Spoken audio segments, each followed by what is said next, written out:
अस्सलाम वालेकुम। मैं शाहिद हुसैन हूँ। पूरे पाकिस्तान से जो एहतसाब अदालतों और अदालतों से मुताल्लिक जो बड़ी खबरें हैं आज की, वो इस वीडियो में आपके सामने रखूँगा। मरीम सफदर के हवाले से एक बड़ी खबर है। उनकी जो अपील चल रही है एवन फील्ड रेफरेंस में, जो उनको सज़ा होती है अपील इस्लामाबाद हाई कोर्ट की। इसके अलावा लाहौर में, लाहौर की एहतसाब अदालत में मीर शकील रहमान जो कि जियो न्यूज़ के मालिक हैं, उनको रसवाई का सामना करना पड़ा है। वो खबर भी, उसकी तफसीलात भी आपके सामने रखूँगा। इसके अलावा साबिक अपोजिशन लीडर खुर्शीद शाह के बेटे ज़ीरक शाह की दरख्वास्त मुस्तरद हुई है सखर की एहतसाब अदालत से, वो। और इसके अलावा सिंध से भी जो बड़ी खबरें हैं सिंध हाई कोर्ट से, वो भी आपके सामने रखनी है। सबसे पहले तो जो एवन फील्ड रेफरेंस के हवाले से मरीम नवाज़ को रसवाई का सामना करना पड़ा है। इससे पहले जो अमजद हारिस एडवोकेट थे, ख्वाजा हारिस, उन्होंने जो है वो मरीम सफदर और इसके अलावा जो कैप्टन सफदर की अपील से समात से मादरत की थी, कार्रवाई से पैरवी करने से मादरत की थी। उसके बाद आज जो है अमजद परवेज़ साहब ने भी जो केस है उसमें पैरवी करने से मादरत की है। आज मरीम नवाज़ जो है, मरीम सफदर, जब इस्लामाबाद हाई कोर्ट में 2 रुकनी बेंच के सामने पेश हुई, तो इस्लामाबाद हाई कोर्ट में नैब की जानिब से जो दस्तावेज़ात और तफसीलात, वो जो फाइलें हैं केस की, वो जो है पेश की गई, अदालत में सामने रखी गई। और उसके बाद फिर तमाम जो सियासी लीडरान थे वो भी आते रहे। उस दौरान जो है मरीम के वकील जो है वो पेश नहीं हुए, और उन्होंने वो खुद रोस्टरम पर आई और आके अदालत को बताया कि वो उनके जो वकील हैं वो जो है वो कोरोना का शिकार हो गए थे। और उसके बाद फिर अमजद परवेज़ साहब जो है उन्होंने केस की पैरवी करने से जो माजरत की है, और वो कहती हैं कि मुझे वकील करने के लिए मज़ीद जो है वक्त दरकार है। जिसमें जस्टिस आमिर फ़ारूक ने उनको कहा कि आपको डरने की ज़रूरत नहीं। तो जिस पर मरीम नवाज़ कहती हैं कि मैं यहाँ एक दरख्वास्त जो है मज़ीद फ़ाइल करना चाहती हूँ। उसके बाद उन्होंने कहा कि मेरिट पर केस सुनने से पहले दरख्वास्त के ज़रिए कुछ मज़ीद जो है वाज़े करना है। और उसके बाद फिर अदालत ने उनसे कहा कि आप जिसको चाहें वकील करना चाहती हैं वो कर लें, आपका पूरा हक़ है। अदालत ने उनसे पूछा है कि आपको वकील करने के लिए जो कितना वक्त चाहिए, तो मरीम नवाज़ कहती हैं कि उनको 1 महीने का वक्त जो है वो दरकार है। जिस पर नैब ने एक ज़्यादा वक्त लेने की जो इस्तदा थी मरीम नवाज़ की जानिब से, उसकी मुखालफत की और कहा कि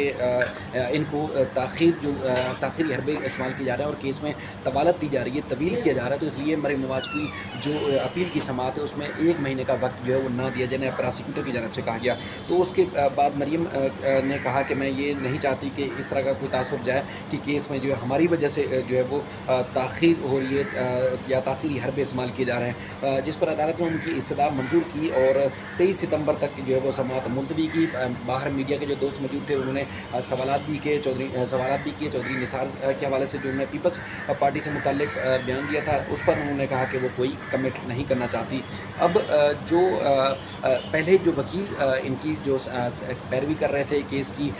ख्वाजा हारिस साहब, उन्होंने मादरत की। और उसके बाद फिर अंदरूनी जो इख्तिलाफात जो इनकी नून लीग की पार्टी के दरमियान सामने है, उसकी वजह से अब कहा जा रहा है कि अब दूसरे वकील ने भी, जो कि माया नाज अच्छे वकील समझे जाते हैं, अमजद परवेज़ साहब, उन्होंने भी इनके केस की पैरवी से माजरत की है और उन्होंने अपने आप को अलग कर लिया। आज दोनों मुलजमान यानी कि मरीम सफदर और कैप्टन सफदर की जानिब से जो तारड़ साहब हैं वो अदालत में पेश हुए, अताउल्लाह तारड़ साहब, लेकिन उनके जो मेन वकील हैं जिन्होंने केस की पैरवी करनी है वो अदालत में नहीं है, जिसकी वजह से जो है वो मज़ीद उसमें डेट पड़ गई है। लेकिन अब तासुर ये दिया जा रहा है या तासुर ये सामने आ रहा है कि मरीम नवाज़ मज़ीद इस केस को उलझाना चाहती हैं, मज़ीद इस केस को तवाला देना चाहती हैं, क्योंकि उनके गिरफ़्तार हो के उनके जेल जाने के दोबारा इम्कानात रोशन हो चुके थे, वो बुरी तरीके से फंस चुकी हैं। लेकिन अब एक नई दरख्वास्त दायर करने का बहाना बनाकर वो मज़ीद केस को लटकाना चाहती हैं। और यही तासुर मिल रहा है कि कोशिश इनकी है कि हुकूमत तब्दील हो, मामलात कुछ तब्दील हों, आगे जाकर इनको जो है वो फ़ायदा हो। इसके बाद फिर एक मीर शकील रहमान के हवाले से एक ख़बर है। आज जो एहतसाब अदालत नंबर 1 लाहौर के जो जज हैं, उन्होंने असद साहब, उन्होंने जो है वो असद अली, उन्होंने जो है वो दरख्वास्त पर फैसला जारी किया है। मीर शकील की जानिब से दरख्वास्त दायर की गई थी जो उनके खिलाफ ज़मीन की अलाटमेंट का केस है, जिसमें नवाज़ शरीफ दौर में उन्होंने ज़मीन अलाट करवाई थी लाहौर में। उसमें अदालत ने 8 सफ़हात पर मुश्तमिल तहरीरी हुक्मनामा जारी किया है। उसकी अदालती जो हुक्मनामा है उसकी तफसीलात भी आप स्क्रीन पर ज़रूर देखेंगे, जिसमें अदालत ने करार दिया है कि जो मुलज़िम यानी कि मीर शकील की जानिब से दरख्वास्त दायर की गई है वो कबल अज़ वक्त है। जिस तरह मीर शकील को अपने केस की पैरवी करने के लिए हक़ है, इसी तरह नैब की प्रोसिक्यूशन انویسٹیگیشن ٹیم کو بھی پورا حق حاصل ہے کہ وہ گواہ پیش کریں، ان کو موقع ملنا چاہیے، وہ ثبوت پیش کریں، اور اس کے بعد پھر ملزم نے جو درخواست دائر کی ہے وہ وقت سے پہلے درخواست دائر کی گئی ہے، یعنی کہ اس کو اب اس وقت جو ہے ضرورت نہیں تھی کہ وہ بریت کی درخواست دائر کریں اور اپنے آپ کو کیس سے الگ کرا لیں، لیکن وہ الگ نہیں ہو سکتے۔ عدالت نے ان کی درخواست مسترد کی ہے اور وہ جو ملزم کے طور پر میر شکیل ہیں وہ برقرار رہیں گے، اور عدالت نے ان کی درخواست جو ہے وہ ناقابل سماعت قرار دی ہے، کیونکہ میر شکیل آپ کو یاد ہوگا وہ جیل میں بھی رہے، اور ان کے اوپر جو الزامات ہیں وہ مریم جو نواز شریف کے دور میں ان کو زمین الاٹ کی گئی تھی لاہور میں، اور اس کے بعد پھر وہ کوشش کر رہے تھے بھاگنے کی، لیکن عدالت نے ان کی جو امیدیں تھیں وہ پانی ان پہ پھیر دیا ہے۔ اب وہ ملزم کے طور پر احتساب عدالت میں پیش ہوتے رہیں گے، اور نیب کا کہنا ہے کہ ان کے پاس ملزم کے خلاف جو ٹھوس شواہد موجود ہیں، جب ٹرائل چلے گا، گواہ اور ثبوت عدالت میں پیش ہوئے تو ملزم میر شکیل الرحمان کو کڑی سے کڑی سزا ہو سکتی ہے۔ اس کے بعد پھر آگے آتے ہیں، اہم جو بڑا کیس تھا، جو اہم کیس تھا وہ تھا ان کے حوالے سے جو اپوزیشن لیڈر تھے خورشید شاہ صاحب، ان کے سابق اپوزیشن لیڈر ان کے بیٹے زیرک شاہ کے حوالے سے انہوں نے بھی 265 کے تحت جو ہے وہ درخواست دائر کی تھی کہ ان کو ریفرنس سے بری قرار دیا جائے، لیکن عدالت نے کراچی جو احتساب عدالت سکھر ہے وہ درخواست جو ہے ناقابل سماعت قرار دیتے ہوئے مسترد کی ہے۔ یہ جو زیرک شاہ ہیں انہوں نے گرفتاری سے بچنے کے لیے پہلے عدالت سے سندھ ہائی کورٹ سے ضمانت لی تھی، اب بھی وہ ضمانت پر ہیں، لیکن ان کے اوپر اور ان کی فیملی کے اوپر تقریباً 1300 بلین روپے کی کرپشن کے الزامات ہیں۔ زیرک شاہ کے اوپر بھی سنگین نوعیت کے الزامات ہیں۔ عدالت نے ان کو جو ہے وہ کہا کہ یہ جو ہے وہ بری نہیں کیے جا سکتے، ان کو جو ہے وہ زیرک شاہ، خورشید شاہ اور جو دیگر ملزمان ہیں ان کے خلاف، بلکہ 17 ملزمان کے خلاف 2019 میں 1300 ملین روپے کا جو ہے ریفرنس دائر کیا گیا تھا، اور اس کے علاوہ جو 21 اپریل 2020 کو زیرک شاہ کی وارنٹ گرفتاری جاری کیے گئے تھے چیئرمین نیب کی جانب سے۔ اب اس کے بعد پھر ان کے اوپر جو الزامات ہیں غیر قانونی جائیدادیں بنانا، اور اس کے علاوہ بینک اکاؤنٹس میں جو مختلف ٹھیکیداروں سے رقم وصول کر کے ان کی کرپشن کرنا، اور دیگر جو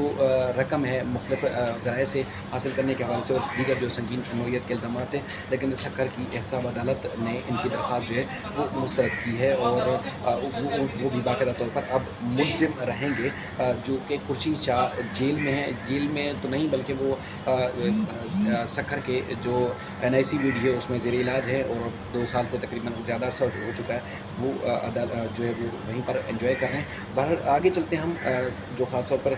سندھ کے حوالے سے جو خبر ہے، مہران ٹاؤن میں فیکٹری میں آگ لگنے کے حوالے سے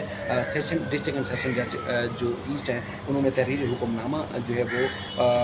جاری کیا ہے، جس میں انہوں نے ذمہ دار قرار دیا ہے فیکٹری مالکان کے ساتھ ساتھ جو متعلقہ ادارے ہیں۔ عدالت نے اپنے فیصلے میں لکھا ہے کہ مقدمے میں متعلقہ اداروں کو شامل نہ کرنا مرنے والوں کے ساتھ ناانصافی ہوگی۔ غفلت برتنے والے جو تمام متعلقہ ادارے ہیں وہ بھی حادثے کے جو ہے وہ ذمہ دار ہیں، یعنی کہ فیکٹری کے مالکان کو ذمہ دار ٹھہرا کر پولیس ان کے خلاف تو مقدمہ درج کیا ہے، لیکن جو دیگر ادارے تھے جس میں سول ڈیفینس، صوبائی حکومت کے SBC ہے اور دیگر ادارے، ان کو جو اس معاملے میں شامل نہیں کیا گیا، تو عدالت نے کہا کہ ان کو جو ذمہ دار نہیں ٹھہرایا گیا، ان کو نامزد نہیں کیا گیا، وہ ناانصافی ہوگی، حادثے میں ذمہ دار ان کو ٹھہرایا جائے۔ عدالت نے کہا کہ رہائشی پلاٹ پر متعلقہ اداروں کی اجازت کے بغیر فیکٹری قائم کی گئی تھی، اور محکمہ لیبر کا جو ہے کوئی افسر بھی انہوں نے کبھی وزٹ کرنے جو ہے وہ یہاں نہیں گیا۔ حادثہ جو تھا وہ حادثے نے محکمہ لیبر، SBC،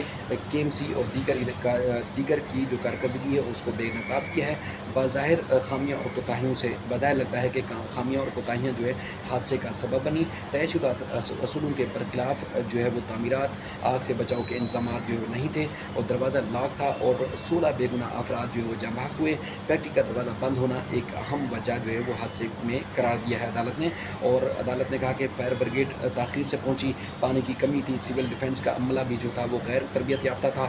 مالکان نے متعلقہ اداروں سے رابطوں کے خطوط بھی جو ہے وہ پیش کیے۔ بدقسمت حادثے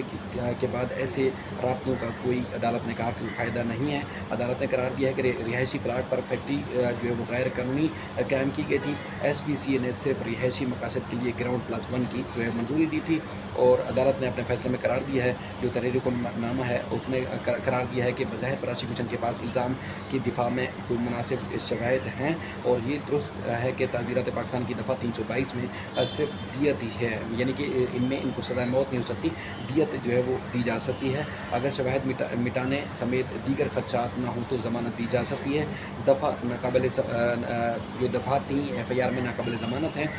उसके मकसद गवाहों और मुलजमान को दबाव से बचाना है, यानी कि बहुत अहम ये फ़ैसला है। बहरहाल 3 मुलजमान को गुज़श्ता रोज़ ज़मानत खारिज होने के पर अदालत के बाहर से पुलिस ने जो गिरफ़्तार कर लिया था। अब 3 रोज़ इनका जिस्मानी रिमांड मंजूर हुआ है फैक्ट्री के मालिकान और मैनेजर का। अब देखते हैं कि पुलिस 3 रोज़ में क्या तहकीकात करती है और अदालत ने जिन ऑब्जर्वेशन की निशानदेही की है, जिन खदशात का इजहार किया, अब देखना ये होगा कि पुलिस जो दीगर मुतल्लिक़ा इदारे हैं, KMC, महकमा लेबर और दीगर, उनके खिलाफ भी कोई कार्रवाई करती है या नहीं करती। लेकिन ये बड़ी अहम तरीन अपडेट्स हैं इस हवाले से। और भी इससे जुड़ी और काफ़ी अहम खबरें हैं, वो अगली वीडियो में आपके सामने रखूँगा, क्योंकि वीडियो वही वाली बात कि तवील हो जाती है। हम कोशिश करते हैं कि कम से कम आपको वक्त में ज़्यादा से ज़्यादा अपडेट्स करें। आपको अगर मेरी खबरें, अगर मेरी वीडियोज़ में कोई चीज़ें पसंद आती हैं तो आप ज़रूर कमेंट किया करें, लाइक किया करें। उसके बाद फिर अगर कोई सजेशन देना चाहते हैं तो वो भी ज़रूर बताया करें, ताकि मैं उस पर अमल दरामद करके मज़ीद आपसे अच्छी से अच्छी खबरें बर वक्त आप तक पहुँचा सकूँ।